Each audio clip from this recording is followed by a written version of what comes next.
So guys, अगर आप physics में अभी ज़ीरो हैं तो इस वीडियो को लास्ट तक देखें।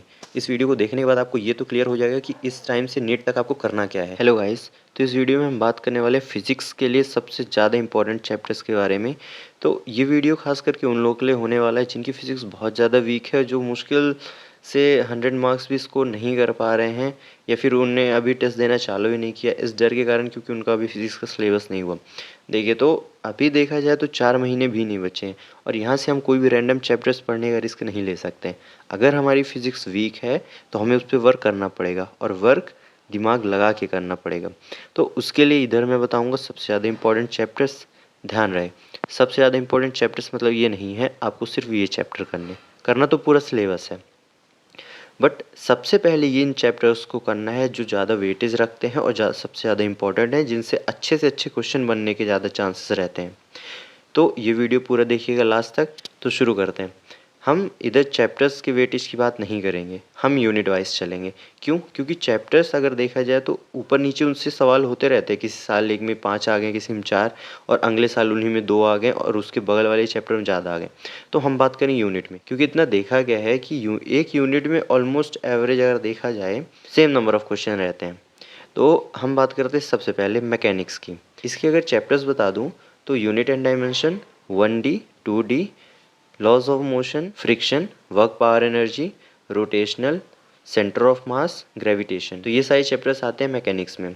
अब ये यूनिट कर लेते हैं, 11th का मेजर पोर्शन ख़त्म हो जाता है। हम सबको पता है 12 से ज़्यादा नंबर का फिजिक्स का पेपर बनता है। कह सकते हैं कि 100 मार्क्स से भी ज़्यादा का पेपर 12 से बनता है। तो 11th का मेजर पोर्शन यहाँ खत्म हो जाता है। फिर जो दूसरी यूनिट बनती है जिसमें mechanical properties of solids and fluids आते हैं, फिर हो गया थर्मल फिजिक्स आपकी, फिर उसके बाद SHM वेव। ये छोटी छोटी यूनिट्स हैं और इनसे क्वेश्चन भी बहुत कम आते हैं। फिर हम बात करते हैं, दूसरी मेन यूनिट है हमारी करंट इलेक्ट्रिसिटी की, मतलब इलेक्ट्रोस्टैट एंड करंट इलेक्ट्रिसिटी। तो अब इसमें देखते हैं, इसमें 3 चैप्टर हैं। इलेक्ट्रोस्टैट वाला पहला चैप्टर, उसके बाद कैपेसिटर, फिर आता है करंट इलेक्ट्रिसिटी। तो अब अगर देखा जाए तो ये यूनिट बहुत ज़्यादा इंपॉर्टेंट होती है 12th की हिसाब से। अगर देखा जाए तो 12th के सिलेबस में इससे बहुत ज़्यादा क्वेश्चन आते हैं। आप प्रीवियस ईयर पेपर देख लीजिए, कहीं से भी आप देख लीजिए, काफ़ी ज़्यादा नंबर ऑफ क्वेश्चंस हैं। तो आप जब भी करेंगे इस यूनिट को साथ में करेंगे। कभी इलेक्ट्रोस्टैट से ज़्यादा क्वेश्चंस आ जाते हैं, कभी करंट इलेक्ट्रिसिटी से ज़्यादा क्वेश्चन आ जाते हैं। ऑल्दो कैपेसिटर में सेम नंबर ऑफ क्वेश्चन आते हैं एवरी टाइम, एक या एक से ज़्यादा हुआ तो 2। तो यहाँ अगर हम देखते हैं कि अगर हम पूरी यूनिट पढ़ते हैं तो हमारे अच्छे खासे नंबर ऑफ क्वेश्चंस इससे आते हैं और वो हमसे बनेंगे। इसके बाद हम बात करेंगे मॉडर्न फिजिक्स की। तो मॉडर्न फिजिक्स और उसके बाद आते हैं सेमीकंडक्टर। मॉडर्न फिजिक्स से हमारे आते हैं dual nature, atoms and nuclei, और फिर आता है सेमीकंडक्टर। तो अगर इनसे आप देखेंगे तो इस पूरी यूनिट से, मॉडर्न फिजिक्स और सेमीकंडक्टर से 7 से 8 क्वेश्चन बनते ही बनते हैं। तो 12th की ये सबसे ईजी और हाई वेटेज वाली यूनिट बन जाती है। इसका आपको बिल्कुल भी कोई भी चैप्टर स्किप नहीं करना है, सारे चैप्टर करके जाने हैं। स्किप तो कोई भी चैप्टर करना ही नहीं है, बट हाँ, इनको सबसे पहले करना है। आपके टेस्ट में भी मार्क्स आएंगे और आपसे इजीली क्वेश्चन इसके बनेंगे। तो इसके बाद हम देखते हैं मैग्नेटिज्म वाली यूनिट। अब अगर आप करंट इलेक्ट्रिसिटी वाली यूनिट कर लिए हैं, इलेक्ट्रोस्टैट वाली, तो मैं आपको रिकमेंड करूँगा आप मैग्नेटिज्म वाली यूनिट भी करें। वो यूनिट से भी बहुत क्वेश्चन आते हैं, प्रीवियस ईयर्स देख लीजिए। अब मैग्नेटिज्म वाली यूनिट में कितने चैप्टर हैं ये देख लेते हैं। सबसे पहले तो ये मैग्नेटिज्म वाला चैप्टर, उसके बाद EMI, अल्टरनेटिंग करंट, और फिर EMW, इलेक्ट्रोमैग्नेटिक वेव्स। अब इस यूनिट में भी आप देखें काफ़ी ज़्यादा नंबर ऑफ क्वेश्चंस आते हैं।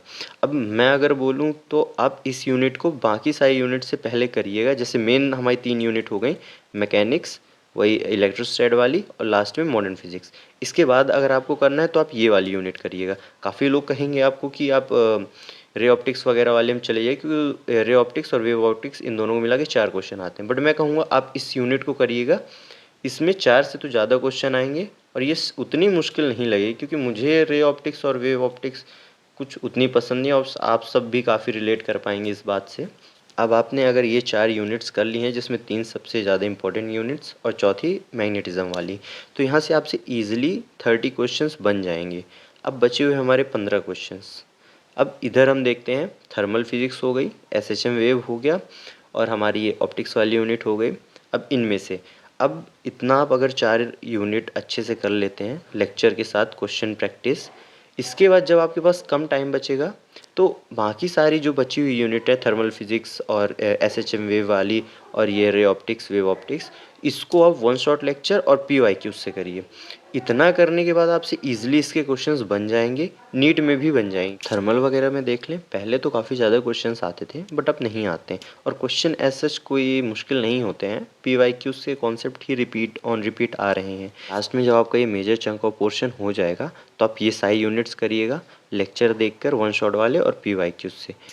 अब काफ़ी लोग आप में से पूछेंगे कि बाकी सारी चीज़ें कैसे करनी है, वन शॉट से करना है, डिटेल लेक्चर्स करना है।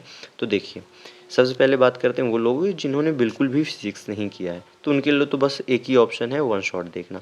पर जिन्होंने कुछ हद तक फिजिक्स कर लिया है न और बाकी नहीं किया, तो मैं कहूँगा मेजर पोर्शन जो है आप या तो लॉन्ग वन शॉट या अपना रेगुलर बैच से देख सकते हैं। जो मेजर यूनिट्स मैंने बताई 4 और बाकी जो छोटी छोटी यूनिट्स मैंने बताई थर्मल ऑप्टिक्स एसएचएम वेव वगैरह, तो ये सब आप कर सकते हैं वही वन शॉट और पीवाईक्यू से। बाकी अगर बात करें वो लोग जो कर तो लिए हैं बट जिनको कॉन्फिडेंस नहीं आ रहा, तो देखिए कॉन्फिडेंस आपको बस फॉर्मूले याद करने हैं, रिवीजन करना है एवरी कॉन्सेप्ट का और क्वेश्चंस देने हैं। शुरू में नहीं होगा, काफ़ी टाइम लेगा बट हो जाएगा। अब आप सबको एक चीज़ और समझनी पड़ेगी कि अगर आप ये सोच रहे हैं कि आपने लेक्चर कर लिया, आपसे चैप्टर नहीं बन रहे हैं, क्या हो रहा है क्या नहीं, और रिवीजन भी नहीं हो रहा अच्छे से, तो ये चीज़ समझिए आप कि मेजर पोर्शन ऑफ रिवीजन होता है टेस्ट से, क्वेश्चन प्रैक्टिस से। अगर आप बार बार नोट्स पढ़ेंगे, वही वही जो क्लास नोट्स वाले क्वेश्चन होते हैं वो पढ़ेंगे, उससे कुछ भी नहीं होने वाला है।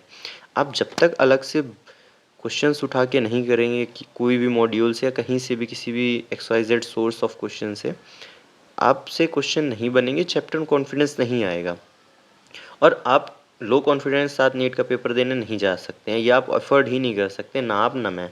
तो करना क्या है कि बस आपको चैप्टर करना है, उसके फॉर्मूलेज याद करने हैं और बस क्वेश्चन प्रैक्टिस करनी है। शुरू में नहीं होंगे, किसी से नहीं होते, मेरे से भी नहीं होते हैं, बट करना है।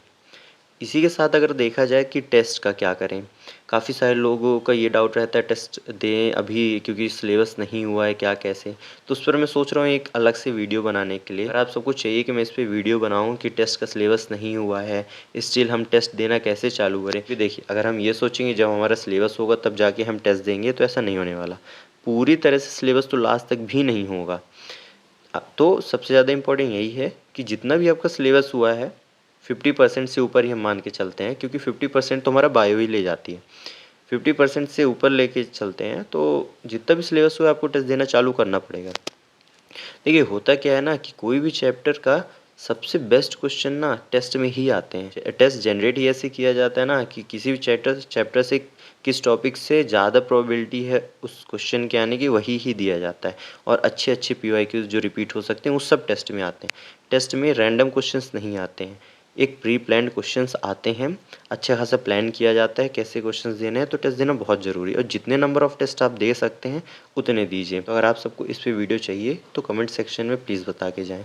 आज के लिए इतना ही।